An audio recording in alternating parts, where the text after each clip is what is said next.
Outsiders think it is. In fact, it boasts a character and a history that can sometimes even surprise Iowans. The community of Elkader, Iowa, is a case in point. It was named for Abd al-Kader, an Algerian who resisted French colonialism in the mid-1800s. Dan Karcher is our reporter for our regular Iowa Journal feature that we call Out About Iowa.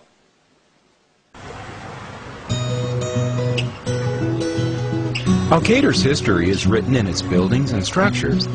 The people of Elkader treasure their past, but their history works for today and tomorrow, too. The 1860s courthouse is still the county courthouse. The Keystone Bridge still links it with the business side of town. Built in 1889, it's known as the longest of its type west of the Mississippi. The 1890 building that became home to a cinema in 1941 and closed in the 1990s is showing movies again and selling DVDs. As to that Algerian connection, well, it's been updated too.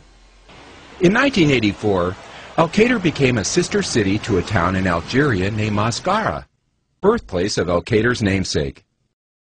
And in another old building on Main Street, an Algerian restaurant recently opened. We stopped by to try some authentic Algerian cuisine.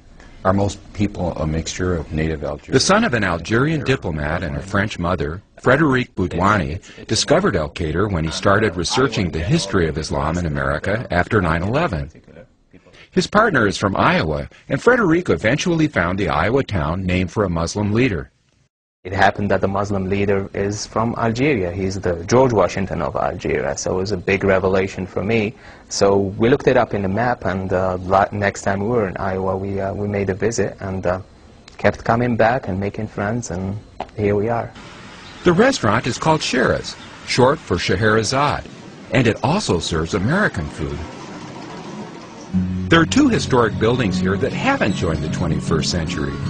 They're museums, like the George Meyer Rural Heritage Center. This old sail barn houses an amazing collection of artifacts that trace the history of rural living in the Midwest. And all this is only about half the collection of one man, George Meyer.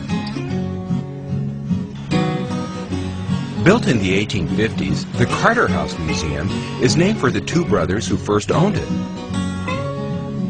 A duplex, each brother's family lived on one side of the 18-room Greek Revival mansion.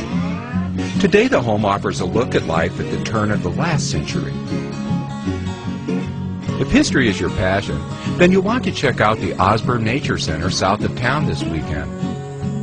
Run by the Clayton County Conservation Board, the area where the Pioneer Village stands will be the site of the center's 33rd annual Osborne Heritage Days weekend. That segment's worth the price of admission, just discovering a new part of Iowa. Well, Dan is going to join us from time to time just to, bring us up to date and add to his report. And Dan, what do you have for us? Well, that Osborne Heritage Days is a wonderful celebration going on in Elkader this weekend. And you can visit the 1880 Pioneer Village. You can see a great nature center and then join in a chili cook-off, buffalo chip throwing, storytelling, pumpkin contest, a classic Iowa event. I did want to mention that The Baker's Wife will be performed at the Opera House this weekend, and Shiraz will be open for Algerian food. And do check ahead first, but you can visit the two museums.